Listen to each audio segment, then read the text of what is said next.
Summer routines live or die by how easy they are, and honestly, if something takes too much effort, I'm out. That's why Groons is my go-to. It's my one daily pack of gummies covering my greens, vitamins, and minerals. Plus, it has 6 grams of prebiotic fiber, which is more than 2 cups of broccoli. No mixing powders, no giant pills, no hassle. I just rip open the pack and I'm done. They taste good and they make it easy to stay on top of my health, even when life gets busy. Save up to 52% with the code PODCAST at Groons.co. That's code PODCAST at GRUNS.co.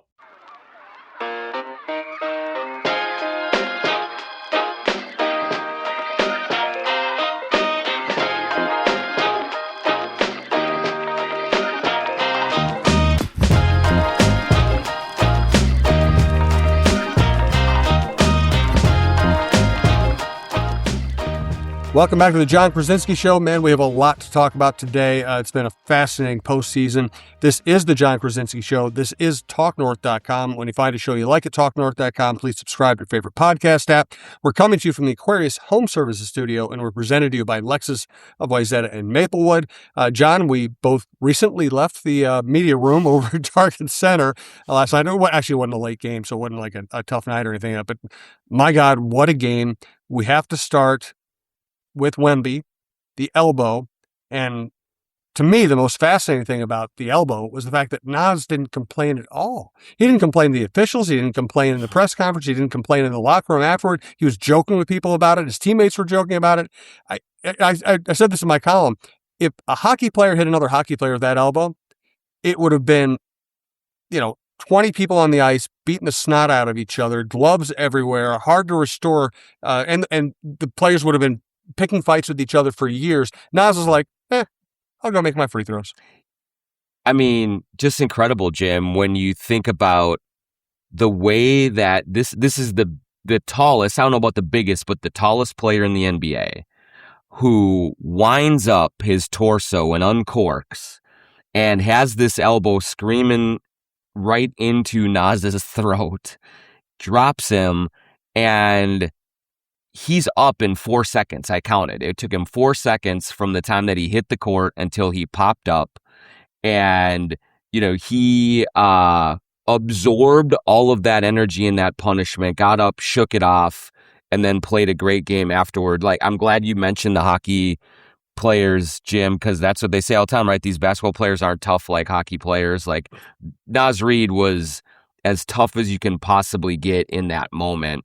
And he then delivered some huge rebounds, a couple of big shots, some 4 assists, and just really he and Anthony Edwards were the two that really willed the Wolves to a victory. And so the way that he was able to take an absolutely vicious elbow and not only shake it off, but stay in the game, hit the free throws, and keep going, just incredible by Naz Reid. Yeah, and listen, Mitch Johnson tried to talk about, act like this is a reaction to the league being so hard on Wemby and him not getting calls and everything. No, Wemby, by all accounts, nice young man. He's been an admirable human since he came in the league. Everybody likes him. But this act in and of itself was vicious. And if he had connected a little closer to the teeth, he could have really done some damage. He deserves another game suspension. He's not going to get it. He's just going to get a fine. He'll be playing the game 5. But that was an ugly, ugly moment. It was, Jim. And yes, we kind of look at Wemby as this incredibly thoughtful, very stoic dude. He went and visited the monks in the off season. He's this worldly, intelligent, amazing, frankly, person that has kind of come into this league and taken it by storm. And in that moment, he was reckless. He was vicious. He was violent. He was all those things. Now, I will say this has been an incredibly physical series. It is clear that one of the things the Timberwolves are trying to do to neutralize a player who is absolutely unstoppable when he is rolling is to put a body on him, is to, kind of bother him physically, to get, some shots in when they can, very much like Shaq was defended back in the day. And so you could tell in that moment that it had gotten under Wembanyama's skin, and that when he kind of took that little pause before he wound up and went into Naz Reid, he was thinking about how frustrated that he was. And it was incredibly out of character. I don't think he will be suspended because this is a first offense of his, really. He is not Draymond Green. He has not been, Dylan Brooks or Lou Dort or any of those players with a history of violent or reckless acts and behavior. And so, I think the league will give him the benefit of the doubt on that, but that doesn't justify his action. And it's very possible that he was fouled by Naz and Jaden on that possession, that he has been kind of beaten on for a lot of this series. And if you ask Rudy, he's getting beaten on as well. If you ask Julius Randle, he's getting beaten on as well. This is just the way that it's been called. And so him losing his cool in that moment kind of is a reminder of he is still very young. He is still kind of figuring all of this out. And even as mature as he often is, like, he lost his cool, and he did cost his team a chance to take a 3-1 lead and effectively end the series. So we'll see what happens going forward. But it was a justifiable ejection for sure. And it was a reckless moment for a player who has not been reckless to start his career. Also, he's got to pick his targets better. Jaden was the guy who was draped all over him, and he hit Naz. That ain't right. Hit Jaden. Right. I think and it was funny. Like, you watch it, and he has the ball in his hands. Naz is right there, and he looks over his shoulder a little bit, and then lets it fly. And I'm not sure exactly what was going through his head in that moment, but to see Dylan Harper's reaction too was just like, he goes, like, everyone knew. And as much as Naz took the hit in stride when Wemby figured out that he was ejected, like, I don't think that he could argue it either. He got up and he high-fived his teammates, and he went and he left the arena. No argument there, or left the floor. And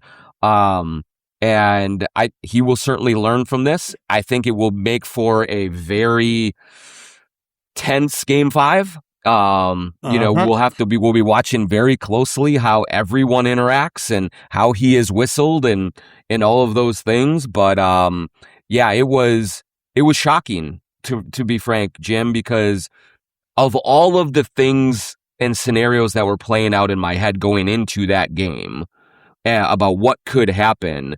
Victor Wembanyama losing his cool the way that he did and getting ejected was not on my bingo card. And to the Spurs' credit, they really weathered the storm and played incredibly well to stay in it. But that was just, there can't be a normal game in these playoffs, it seems like, for the Timberwolves, and that was anything but a normal game on Sunday night. The playoffs have been epic and chippy and now violent, and it's going to be a fascinating series. Just make sure you watch this show, The John Krasinski Show, on YouTube, and follow The John Krasinski Show on Instagram and Facebook so you'll see each episode as it is released. Check out the other great shows at TalkNorth.com, including Worst Seats in the House with Russo and LaPanta, Gorgon Hockey, Alec Lewis Show on the Vikings, the Viking Update Show with John, myself, and sometimes Alec Lewis. This week, Alec Lewis and myself will be doing it. Jeff Diamond's show, the former Vikings general manager. We just have Rosen's show, Mark Dunn, Mitchell's show. We have so much good stuff there. Check it out. And if you like outdoor content, we have outdoor content too. I was impressed with the way the Spurs played without Wemby. And then, of course, you look it up, and they were 12-6 in the regular season without him. They won a playoff game without him. Obviously, you're better with Wemby. Nobody should ever try to make the case they're not. But this is such a good young core of players, and they have such good athletic guards, and they can push pace when Wemby's not on the court. If they'd shot the three a little bit better, they'd probably win that game. Yeah, absolutely, Jim. I mean, I just, the overwhelming feeling that I had walking out of the building on Sunday evening or on Sunday night was that I don't know what's going to happen in this series, and certainly I think the Spurs in general have been the better team for the first 4 games of this series. But I can tell you what, in the next 2 years, I mean, this team is going to be an absolute monster if they're not already. Like, they could win the title this year. Like, I don't discount that at all. But the way that Stephon Castle and Dylan Harper and then Wemby and these young guys are exploding onto this playoff scene and looking every bit capable of winning this whole damn thing right now, it's jaw-dropping. We saw a determination in San Antonio after Wembanyama left that I think maybe surprised the Wolves a little bit, although it shouldn't have. But these dudes can go, and so when they are 24 or 25, as Ant is now, my gosh, like, I don't know how you're going to beat them. So, like, it's almost like, man, Timberwolves, you better win this series. Do everything you can, because how many more bites at the apple are you going to have? Because this group is ferocious and disciplined and smart and all of the things that you want. And so I was incredibly impressed with how they handled themselves after losing, the center of their universe. And they kind of shifted gears, played even faster, and damn near stole that thing. Yes. Hey, we want to welcome a new sponsor, Great Clips. Yes, we're coming to the Aquarius Home Services Studios. We also want to thank, again, a newer sponsor and a great sponsor, Great Clips. Life comes with a lot of things to remember, and Great Clips doesn't think your haircut should be one of them. That's why I use Clip Notes to save my haircut details, so no matter which stylist I see or Great Clips I visit, it's easy to feel like the best version of me. So do yourself a favor, say goodbye to guesswork, and hello to a great haircut every time. Download the app today. Great Clips, it's going to be great. Well, so we do want to thank Aquarius Home Services. Is your water leaving white scale, smelling funky, or making you a bit suspicious of what's in it? One call to Aquarius Home Services, your authorized independent Connecticut dealer, means worry-free water for your home and family. Schedule your free water test today and experience the Connecticut difference for just $9.95 per month for the first 3 months. Aquarius Home Services. One call, problem solved. Earning the right to be recommended. Schedule today at AquariusHomeservices.com. And now here's John for Lexus of Wayzata and Maplewood, which also sponsors Mark Rosen's show on this network. If you're in the market for a new luxury vehicle, look no further than our good friend Charlie Swanson at Lexus. Whether you're on the west or the east side of the Twin Cities, they've got you covered with 2 great locations, Lexus of Wayzata and Lexus of Maplewood. Check out the all-new Lexus TX, a spacious SUV with 3 rows of seating and plenty of room for all your gear. Head over to lexusofwayzata.com or lexusofmaplewood.com for details and to find your next ride today. There's been some chirping on the internet about the way Finch handled the end of game situation. They talked about it after the game a little bit. It sounded like Ant was gassed. What do you think? Is that a fair criticism? Should they have done something better? Did the Spurs just play them well? What did you see? Yeah, I mean, there were a couple of things. I do think that there were some things that Finch could have done better for sure. I wondered about having Mike Conley in the game as another ball handler. Yeah. This is a team right now that is short on ball handling, especially because at that point in the game, I don't think Anthony Edwards wanted to catch the ball in the backcourt and take it into the front court. I think he was really tired. I think his knees were probably aching a little bit. He was not the same kind of reliable option that he normally is. And I do think that Io sort of got caught in no man's land a little bit and was in the wrong place. And so could Finch have had Conley out there? Maybe. But then you worry about Conley's defense against those big guards. I think one thing he absolutely could have done with, I think, about 20 seconds left was call a timeout to advance the ball across half court rather than force Io to try and get the ball over half court. It may have been a little early for his last time out in a close game, but I think if you get it over half court, you get it into the front court, you get a couple of free throws, you go up 7 points, it's probably not as tense as it was. So, yeah, I don't think Finch, had the greatest finish to the game. Similarly to game 3, where he probably should have had Terrence Shannon Jr. in at the end of the game, or down the stretch a little bit more than he did. He's also really kind of working with limitations on his roster right now. And, Bones Highland has gotten a little bit bullied in this series. Ant is hurt. Io is coming back and is not fully healthy from his calf. They're just Dante is out. And so there's a lot of holes that he's trying to fill, on a possession by possession basis. And I don't know that there's a perfect answer, but I do think that he probably could have helped things out by calling that timeout and getting it across half court and then just calming everything down there. Instead, they needed a prayer of a pass from Jaden McDaniels to Io DeSumo and an unbelievable sort of securing of the ball to really kind of snuff out any chance of a collapse there. It was ugly, but I think that's just what this Timberwolves team is right now. They are kind of trying to patch things together, and it's just it's just hold on for dear life right now. I also think the challenge on Fox apparently stepping on the baseline before hitting Edwards in the leg with the ball that failed cost Finch a timeout that he really could have used. And I thought, looking at the replay, that Fox was out of bounds, but I also understand it was really hard to be sure that he was touching the out of bounds.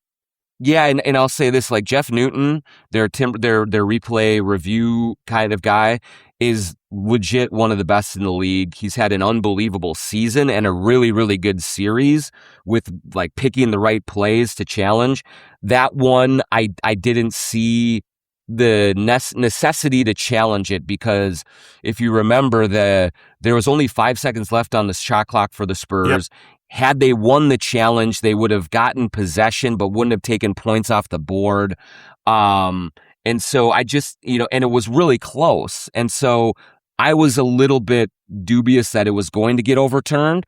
And so that was probably, one of those that they would like to have back. But by and large, Newton and Finch have been terrific in replay reviews and challenges all season long and in the playoffs. And that one, that was probably a mistake, and that did cost them. You're right, because I do think that Finch was trying to hold on to that last timeout just in case disaster struck, and it almost did. Yeah. Let's go back to Naz. Not only did he take the vicious elbow from Wembanyama, he took a shoulder to the face right after that, right to the face again. And again, didn't complain. He was hurt. He was bent over in the backcourt. So it obviously hurt a lot, but he didn't complain. And both cases just went and made his free throws. He also twisted his ankle late in the game, refused to come out. And we already know he's playing with a bad right shoulder. Mm-hmm. I mean, both Rudy Gobert and Julius Randle said to me that, he's just a warrior, and that's who he is.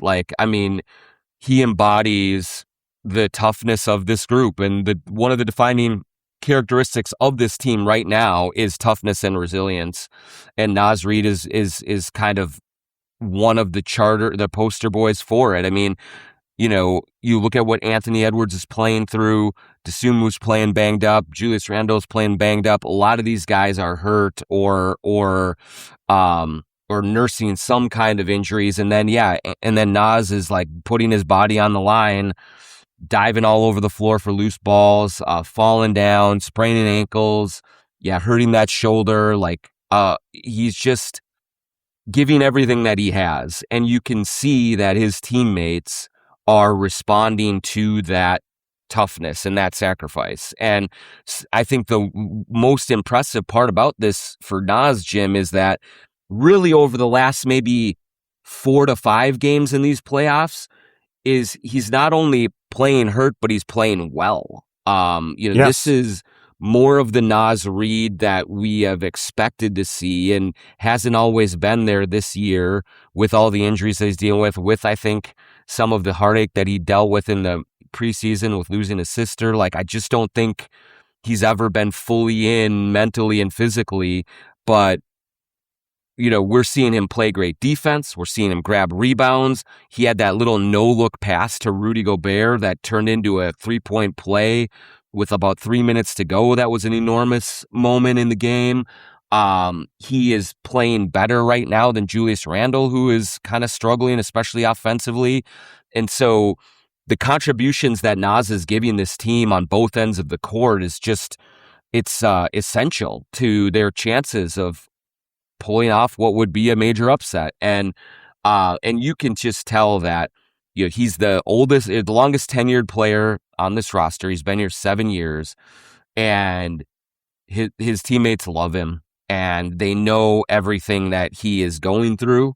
And when he delivers the way that he did in Game 4, it just does, I think, bring another level to the inspiration. And so, you know, Ant was amazing, and I'm sure we'll get to him, but quietly Naz Reid was one of the backbones of that performance, and one of the major reasons that they were able to survive that game, and why this is 2-2 and not 3-1 going back to San Antonio. I want to talk about Ant, everything he's gone through, the rotation, and I do want to talk about Julius Randle. But first, we want to thank the people who make this possible, and starting with the OG's TSR injury law, 612 TSR time. I'm sure that they were thrilled to see Naz Reid handling things the way he did and playing the way he did and earning that victory last night. Again, what you need to remember about TSR injury law is if you were injured, they will be of great help to you. Call 612 TSR time. They'll take good care of you. They're good people, and they win lots of cases. That's why they've been such a great Minnesota success story. 612 TSR time, 612 TSR time. Here's John for True Vision Institute. True Vision Institute in Bloomington. Go to truevision.com to set up your free consultation to go in, like I did almost 2 years ago now, to talk to them about LASIK surgery. If you're watching this on our YouTube channel, you see that I'm not wearing glasses. I have not been wearing glasses now for 2 years, and I'm seeing clearly, accurately, and my life is just so much easier having gone through LASIK surgery with True Vision. The people there are so welcoming. They make it so easy. Dr. Chu is this very calming influence once you are in the room with him and going through the procedure, and they get you in and out from start to finish very quickly, very easily. Go home, sleep it off for a little while, wake up and see it clearer and better than you ever have in your life. So go to truevision.com. Go in for the consultation, tell them the John Krasinski Show sent you, and then look forward to the moment right after you're done with this thing and you say, I cannot believe I didn't do this 10 years ago, because I did that exactly. Kicking myself, but so glad I did it. True Vision in Bloomington, truevision.com. We also want to thank sglambshops.com. My t-shirt from sglambshops.com is in the wash right now, but I am wearing their sweats. Just go to sglambshops.com for the most comfortable, stylish casual wear you can find. Use the promo code JONK20 for 20% off everything that you get at Lamb Chops. Hoodies, sweatshirts, hats, pants, sweaters, t-shirts, shorts, everything they got at Lamb Chops. You can wear it out on the North Loop on a Friday night. You can wear it to Target Center, where you'll see Lamb Chops all over the arena for Timberwolves and Lynx games, or you can wear it lounging around at home and be super comfortable. They got the best of both worlds at Lamb Chops. So go to sglambchops.com, use the promo code JONK20 for 20% off everything you get at Lamb Chops.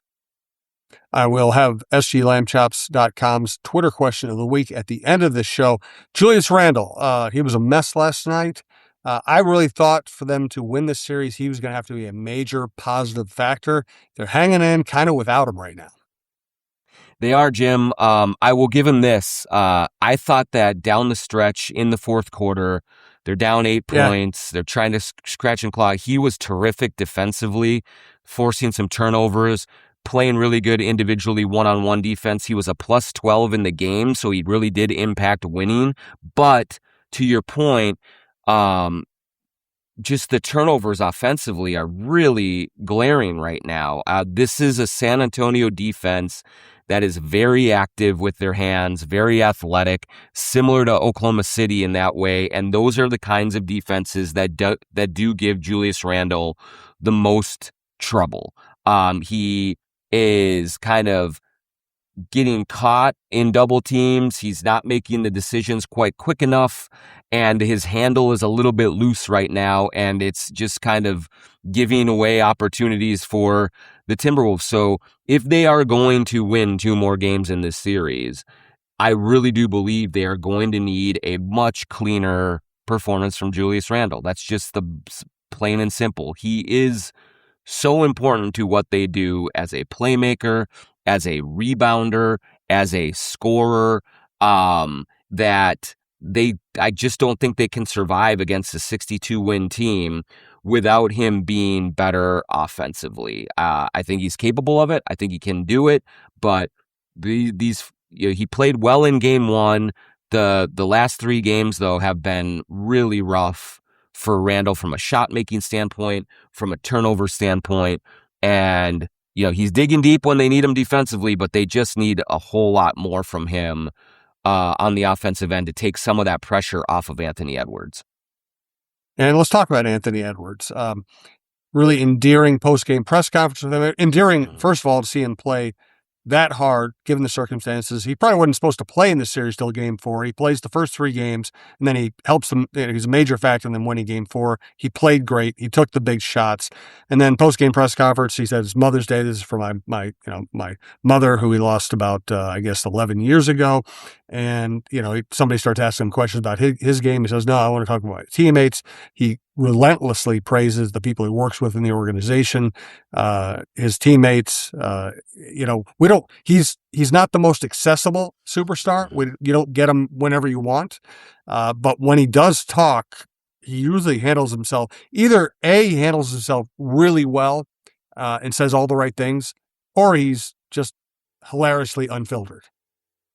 Yeah, and I'll say the thing that stuck out to me the most in that press conference after the game was the one place that he almost never goes is the family background. I will say this about him, and one of the things that is very genuine about him is that he is a guy with an unbelievable backstory where he loses his grandmother and his mother in the same year when he was 14 years old to cancer. And there are a lot of people, and it would be fine, that would make that a real front and center part of their journey, of a public part of their experience. And he would share that, and he would he would talk about kind of what that meant. He has always been very private with that. He doesn't want to draw more attention to his backstory. He doesn't want to open a vein and be vulnerable in public that way. And that's just the way that he's preferred to handle it. And so it really did strike me when he volunteered that he was playing that game with his mother on his mind, with not wanting to let her down. And then, my colleague Marcus Thompson followed up with him, and he kind of gave an answer about how his circle has helped kind of sustain him through everything that he has been through. And then he quickly said, that's enough about me. We're going on to, let's talk about the team. But it does show that there is a level of trauma that he has felt in his life at such a young age that I don't know that until he's much older and much more willing to just kind of settle with things, that he'll ever really let everyone know what that has really done to him. And there was a little glimmer of that in that post-game press conference, and just a little acknowledgement of how much loss he has felt and how it still is on his mind. He has this very charismatic, smile, happy sort of approach to playing this game. And so you almost forget sometimes what he's been through, and what he went through as a very, very young child.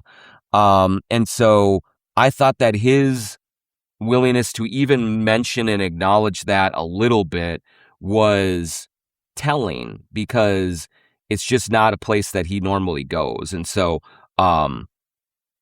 you put that with how amazing he was in the game and how amazing he's been in this series. I mean, we're reaching mythical proportions for what Anthony Edwards is doing every single night for this team. What percentage of his usual explosiveness do you think he has right now? Because he just seems to be managing it and just finding other ways to score rather than just going and dunking on people. Yeah, I mean, I think that's the most impressive part of this whole thing is he's almost had to reinvent his game because I would say 60% at most. Sounds right. Like maybe even less, Jim. There were a couple of times, and there's been several times in this series where he has turned a corner, and if he were healthy, he would have been right by the defender and elevating and dunking, and it doesn't matter if it was Wembanyama or Cornette or Harper or whoever was at the rim, they were going to get pushed right into it. He cannot do that right now. He cannot elevate with any kind of force. It feels like he might have like 4 or 5 spots within a game where he can just really turn it on and like use that speed or that power or maybe elevate to block a shot, but that's it. Like there's no more of it. And so he's had to be much craftier in this series, much more resourceful. And you think about a player who does rely so much on athleticism, you wonder if he has that club in his bag. But I think he's really showing in this series that he doesn't just have to be a guy who can dunk over you, who can just get by you. He's finding his way to get to his spots, even though his speed, his agility, his quickness, his explosiveness, all of that is at a much lower rate than normal. And so this is taking a lot of instinct, intelligence, like all sorts of other qualities to navigate these games rather than just overwhelming his opponent with his athleticism. And so that's what makes this, I think, even more impressive to me is he goes for 36 against an incredible defense with 2 bad knees and with maybe like 3 moments in the game where he's like, okay, now I'm by him. I can go and I can elevate and I can try and score at the rim or whatever. So we're seeing another side of him that we haven't seen before because of the physical limitations. I think I'm seeing him do something new. You tell me if it's new or if I'm just now noticing it. Looks to me like now when he's trying to turn the corner on a good defender, the defender's staying on his shoulder, he's almost throwing the dribble ahead and going and getting it to create separation. If that's new, that's a remarkable thing to do because he's usually doing it in the paint with 8 bodies around him, and it's actually worked. Yeah, it has, and it's dangerous, Jim. I do think so. Yep. These Spurs defenders are very handsy and very like they can get in the gaps and they're quick and they can respond well. But like it feels like that's a choice of last resort. Like this is all I got, and so I'm gonna go for it. And it is a chance that he is taking, and it is generally paying off for him. And I just don't know. I hope, Jim, whenever this run ends, whether it's this round, next round, the finals, whatever, I do hope that at some point he does at least kind of open the door a little bit more on how he is feeling and what it is taking for him every single night to get physically ready to play and pick his spots to go. Because he right now, to his credit, he is just saying, I feel fine. I feel good. I'm ready. He does not feel fine. He's lying. He is not good. Yes, he is lying through his teeth.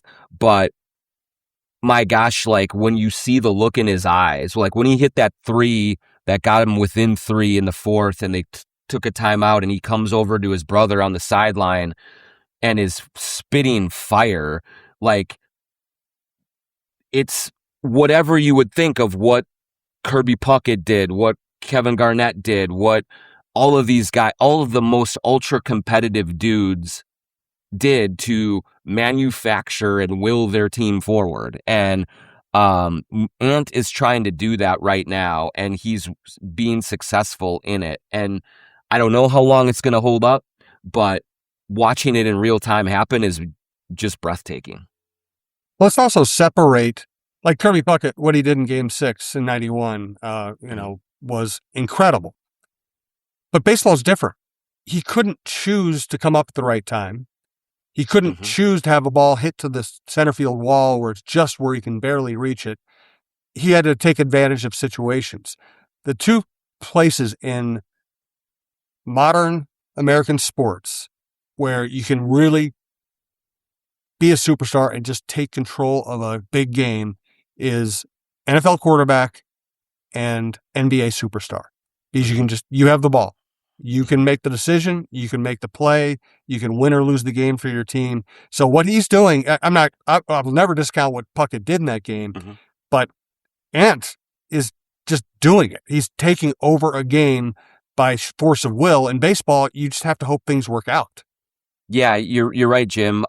That's what I felt while I was watching it happen in the game. They're down 8 points. Like, they're going to lose this game. And it's going to be 3-1, and they're going to lose the series. Like, they are at home, Wembenyama is out, and these Spurs dudes are coming for their necks. And what Anthony Edwards did was take the game from them. Like, there was no real mistakes by the Spurs. There was no blunders that opened the door for the Wolves to get back in it. Fox and, missed some shots, of course, but like Harper and Castle and these guys were playing really, really well. And then Ant looked them in the eye and said, that doesn't matter. I don't care that you are playing this well. I am going to grab the game by the throat and I am going to pull it away from you and I'm going to save our season. And that's what he did. He hit threes. He hit pull-up turnaround jumpers. He was making defensive stands. Everything you could ask him to do, he did. And I don't even know what he has for knees right now. It's probably like ground beef and chewing gum wrappers holding him together. That's what he's doing, but he is just he is imposing himself on this series and on this league in a way that very few players are able to do. And when that happens, and when when that Venn diagram, kind of meets in the middle, there's nothing more entertaining to watch. And that's what Ant is giving us right now. Couple more things and we'll wrap up the show. First, just preview. You're about to fly out to Game 5 in San Antonio. What do you expect? I don't know, man. I would expect that it's going to be an absolutely hostile environment. I know Spurs fans are very upset at the way that the Wolves have been physical in this series. I will tell you that the Spurs are just as physical with Anthony Edwards, with Rudy Gobert, but they saw Wembenyama get ejected. They feel wronged, and it's going to be an absolute hornet's nest in there. Wembenyama is going to be incredibly motivated, and they are going to try to knock the Wolves out in the first 5 minutes. I guarantee it. And so the Wolves are going to have to weather an enormous storm to just kind of hang in there. But they have won in that building before. Maybe they can harness that anger or that energy in the Spurs and redirect it in another way. I do think, Jim, one little bit of a chink in the armor of Wemby right now is that he reminds me a little bit of Anthony Edwards earlier in his career, where there is this taste for the jugular, which is so admirable, but sometimes he wants it too badly and he takes a shot that he shouldn't take. Or, in Game 1, I think he overextended himself too much in the first few minutes of the game, and then he didn't have gas in the fourth quarter to finish it out. And so how Wembenyama manages those emotions and all of that energy and that kind of yearning to atone for his mistake, maybe the Wolves can use that to their advantage and be the cooler heads and wear the Spurs down that way. That to me is their only avenue to steal that game and put them in position to close it out in 6. Because I just think that the Spurs are going to be so fired up and they are going to be coming at the Wolves with everything, and just surviving in that game, I think, is going to have to be the biggest goal for the Wolves, and then just see what happens in Game 6. Let's get to our sglambchops.com Twitter question of the week. A reminder, if you know anybody who wants to sponsor the show, benefit from advertising on the show, you can reach out to our Vice President of Business Development. That's Tammy Henderson, Henderson at talknorth.com. Also a reminder of the many shows that I recommend around this theme. I actually think we are among the few people who can make thinking and talking about the Twins right now fun. Roy Smalley, great baseball analyst with a great storyteller. Lavelle E. Neal III, who great inside baseball knowledge. Also, they both just know so many anecdotes. We have so much fun talking about Twins, even when the Twins are struggling. Check out that show as well at talknorth.com. All right, let's get to our Twitter question of the week. Yeah, so remember, go to sglambchops.com, promo code JONK20 for 20% off anything that you get at Lamb Chops. And I'm going to go to, I just found it here.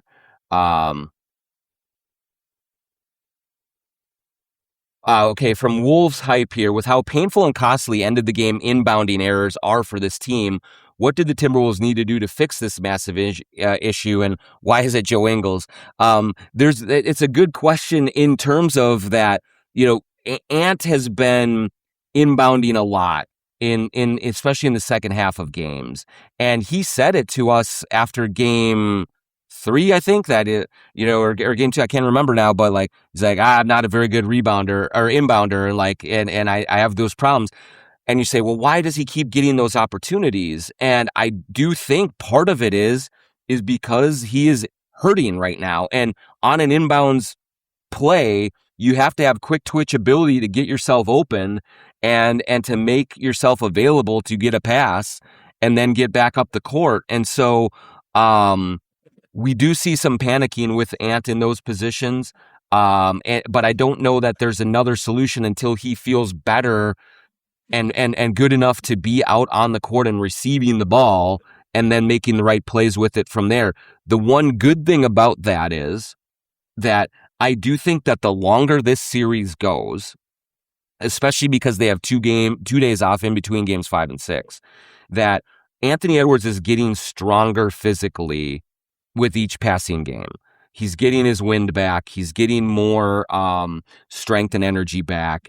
And so as long as he doesn't tweak those knees in some way, shape, or form, I think by game 6, he should be much better off and much more capable of handling some of those duties than he is maybe right now and that he has been the last couple of games. But yes, the Wolves have not always had the highest IQ. Some of it's Ant, some of it's Io, some of it's a bunch of other guys. But they don't play a clean game right now. And that means that every game is up for grabs all the way until the last buzzer. And that is going to make for coronary issues and hair follicle issues as you're pulling it out watching this team. But this is the roller coaster you're on right now. And so you better just strap in tight and hold on for dear life. Great stuff, John. Travel well. We'll talk to you soon, and I'll see you at Game 6.